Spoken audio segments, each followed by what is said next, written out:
तेरह साल की हमउम्र तीन सहेलियां निधि अपनी सहेली प्रीति और सोनम के साथ एक पार्क में खेल रही थी। तभी निधि झूले से गिर जाती है और उसके माथे पर थोड़ी सी चोट आ जाती है। आह, आह, अरे तू ठीक तो है ना पागल? आराम से झूलती तो चोट नहीं लगती। अरे कुछ नहीं हुआ, ठीक हो जाएगी। तुम दोनों सहेलियां मेरी बेस्ट फ्रेंड हो। थैंक गॉड कि मुझे इतनी अच्छी बेस्ट फ्रेंड्स मिली। मैं बहुत खुश हूँ। अच्छा, अब मुझे बहुत भूख लग रही है सोनम। तेरी मम्मी आलू के पराठे बड़े ही अच्छे बनाती है। हमें अपने घर ले चल और आंटी के हाथ के पराठे खिला दे। हाँ हाँ तो चलो ना, मैंने कब मना किया है। वो दोनों उनके घर आती हैं जहाँ सोनम की माँ उन्हें बहुत प्यार करती है और गरम गरम आलू के पराठे अपने हाथों से बनाकर उन्हें खिलाती है। तभी निधि की माँ शालिनी उनके घर आती है, जो कि बहुत ही अमीर और घमंडी होती है। वो निधि से कहती है, निधि बेटा, तुम इन गरीबों के घर क्या कर रही हो? ये लोग गरीब हैं, कितनी गंदगी में रहते हैं। कहीं तुम्हें अजीब खाना बनाकर खिला दिया तो फिर तो तुम बीमार हो जाओगी। ये सब चाहते ही यही है कि अमीरों के बच्चे बीमार पड़े रहें। नहीं माँ, ऐसी कोई बात नहीं है। आंटी तो बहुत अच्छा खाना बनाती है। इनके हाथों के आलू के पराठे खाओगी तो अपनी उंगलियां चाटती रह जाओगी। आप भी खाकर देखो। मुझे इन गरीबों का खाना नहीं खाना और नहीं तुम्हें खाना चाहिए। और तुम प्रीति बेटा, अगर तुम्हारी मम्मा को पता चला तो तुम्हें पता है ना वो तुम्हें कितना डांटेगी। अब चलो तुम दोनों यहाँ से। ओहो, अब तो हमें जाना पड़ेगा। Bye aunty, bye Sonam.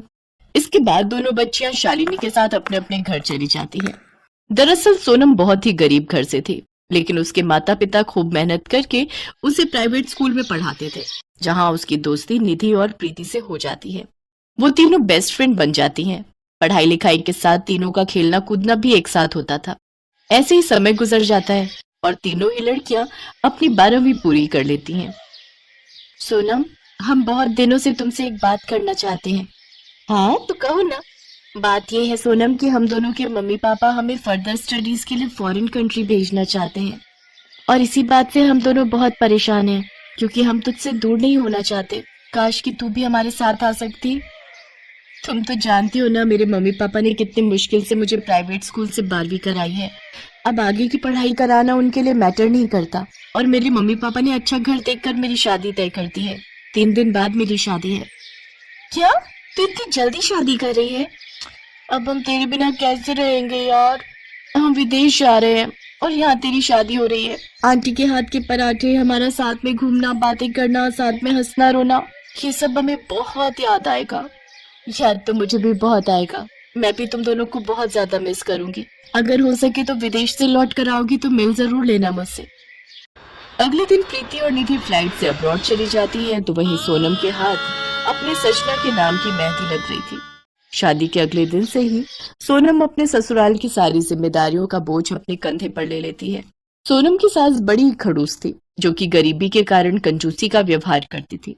एक दिन सोनम जब दिन का खाना बनाने रसोई में जाती है तो उसकी सास कुंती उससे आकर कहती है, ये तू क्या कर रही है?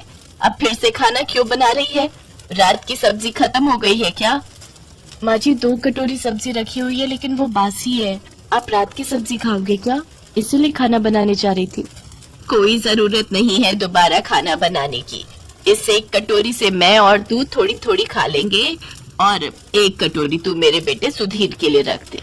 माँ जी, लेकिन आज उनकी छुट्टी है और वो कुछ अच्छा खाना चाहते हैं।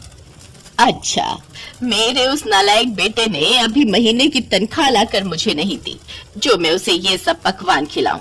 अब मैंने जो कहा है उतना ही कर। जी माँ जी।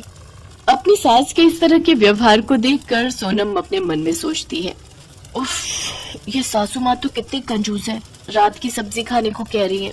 अब किन ख्यालों में खोई है? जा रात की सब्जी गरम कर दे और 4 रोटी लगा ले उसके साथ। कुंती इसी तरह सोनम बहू से बहुत ही कंजूसी और हिसाब से खाना बनवाती, लेकिन कुंती को कुछ भी कहने की हिम्मत न तो सोनम में थी और न ही उसके पति सुधीर में।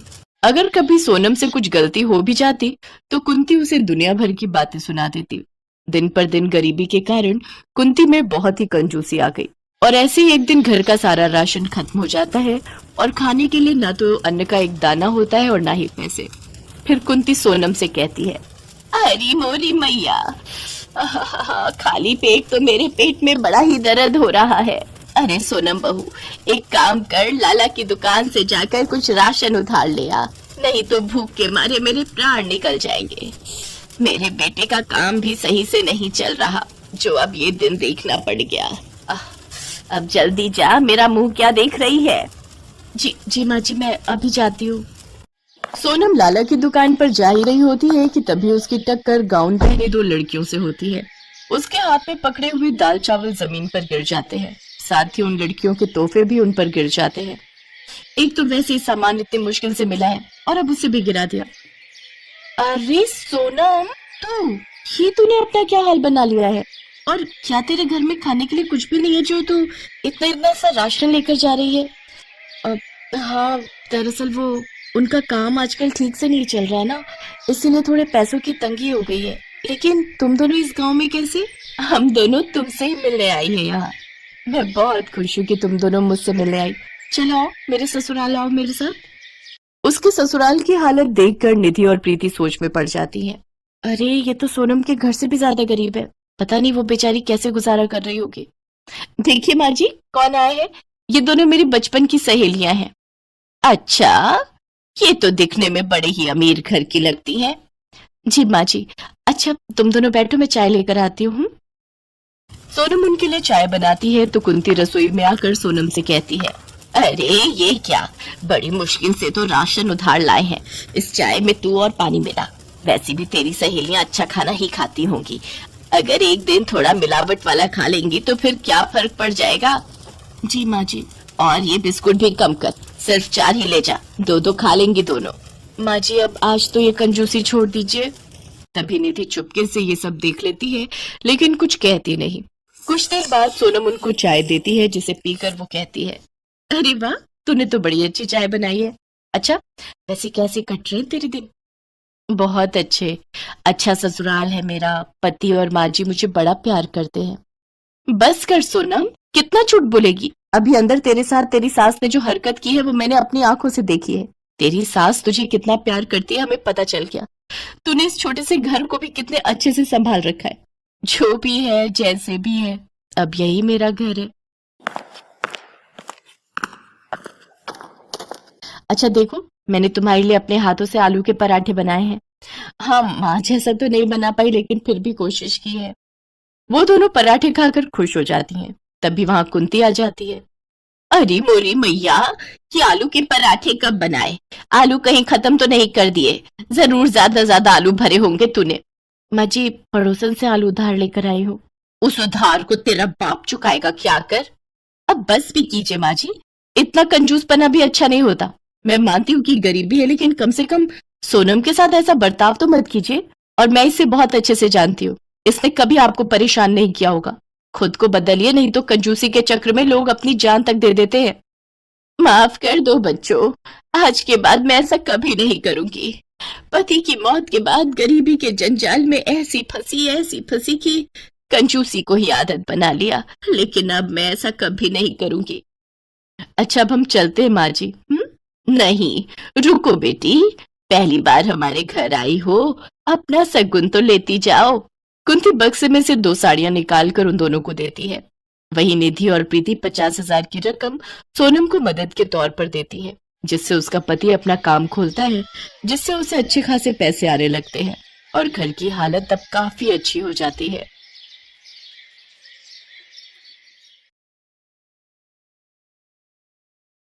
सरला अलीगढ़ शहर में रहती थी। सरला के पति की बर्तनों की फैक्ट्री थी। सरला के दोनों बेटे मानव और मोहित अपने पिता के साथ ही फैक्ट्री संभालते थे। सरला के दोनों बेटों की शादी हो चुकी होती है। सरला की बड़ी बहू रीमा एक अमीर घर से आई हुई थी। रीमा शादी के बाद बहुत सारा दहेज भी साथ लेकर आई थी, इसलिए वो और ज्यादा अपनी अमीरी पर इतराती थी। सरला की छोटी बहू दीपा बहुत ही गरीब घर से आई थी।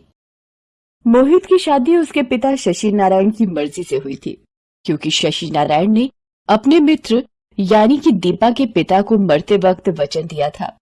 दीपा बहुत ही संस्कारी बहू थी, पर वो अपनी सास सरला की जितनी मर्जी सेवा कर ले, सरला फिर भी रीमा के ही गुण गाती रहती थी। दीपा को सरला हर वक्त ताने देती थी। शशि नारायण सरला के स्वभाव को जानता था। सरला का अमीर और गरीब बहू में फर्क करना लगातार बढ़ रहा था। इसी वजह से रीमा भी दीपा को हर किसी के सामने बेइज्जत करती रहती थी। सरला का जन्मदिन आने वाला था। सरला के जन्मदिन पर रीमा और दीपा दोनों के परिवार वाले आते हैं। रीमा के माता पिता और भाई सरला के लिए ढेर सारे महंगे उपहार लाते हैं। रीमा का भाई सरला को उपहार में महंगा फोन देता है, जिसे देखकर सरला खुशी से फूली नहीं समाती। तभी दीपा की माँ और भाई सरला को बेडशीट, साड़ी और फल व मिठाई उपहार में देते हैं, जिसे लेकर सरला मुंह सिकोड़ने लगती है और एक तरफ रख देती है। दीपा शर्मिंदगी महसूस करती है। तभी शशि नारायण वहां आता है। अरे दीपा बहू, अपनी माताजी और भाई को कुछ खिलाओ पिलाओ, दूर से सफर करके आए हैं। सरला के व्यवहार को सभी जानते थे कि वो रीमा के मायके वालों को ज्यादा पूछती थी। एक दिन अचानक शशि नारायण की तबीयत बिगड़ जाती है और हार्ट अटैक से शशि नारायण का देहांत हो जाता है। अब रीमा हर वक्त सरला को दीपा के लिए भड़काने लगी। वो अपने पति मानव से बोली, मानव, पिताजी मरते वक्त ये घर माँ जी के नाम कर गए हैं और फैक्ट्री का आधा आधा हिस्सा आपके और मोहित के नाम। आप मोहित को फैक्ट्री का आधा हिस्सा देकर रफा दफा करो। बाकी घर कैसे अपने कब्जे में लेना है वो मैं अच्छी तरह जानती हूँ। आखिर तुम ऐसा क्या करने वाली हो, कुछ पता तो चले। बस तुम देखते जाओ मेरा खेल। माँ जी, आपको तो पता ही है इस दीपा के मायके वाले कितने भिखारी हैं। कहीं ऐसा ना हो बाबूजी के द्वारा दिया गया फैक्ट्री का हिस्सा अपने मायके वालों पर उड़ा दे। मोहित तो वैसे भी सीधा है, इसकी मीठी मीठी बातों में आकर फैक्ट्री दीपा के मायके वालों के नाम ना करते। और माँ जी, आपने तो हमारे साथ ही रहना है। आप तो जानती हो मेरे मायके वाले कितने अमीर हैं। मेरे लिए ये फैक्ट्री और घर कुछ भी नहीं, पर आपकी जान की सुरक्षा के लिए आप एक काम करो, ये घर मेरे नाम कर दो। रीमा धोखे से घर अपने नाम करवा देती है। सरला घर के कागजात पर साइन कर देती है। रीमा के कहने पर मानव मोहित से कहता है, मोहित देख, अब पिताजी भी नहीं रहे तो आगे हम दोनों का भी परिवार बनेगा।